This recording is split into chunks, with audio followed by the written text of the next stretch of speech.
Kaluds og mga katirada. Mao ni siya ang part 1 na niadto ko dito sa Philippines Eagle Center na akong ipakita sa inyo. Aduna ko'y pagkabulato na servicing kaning lugar. Matubad nila na daot ang ilang CCTV unit ug mga power line nila dito sa monitoring area tungod sa kusog na kilat na nahitabo. So kailangan ako i-double check kung unsa pay magamit na wala na apektuhan sa ground. So mga kaluds katirada, manalud ta.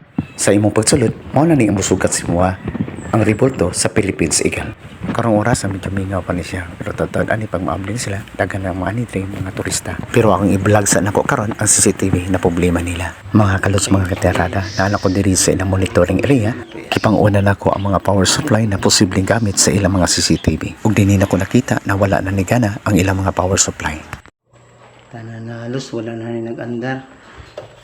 Duha ka UPS, ang pati PC niya.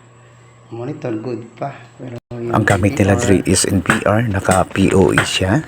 Halos na nakakonect rin na RG45 na sunog kani.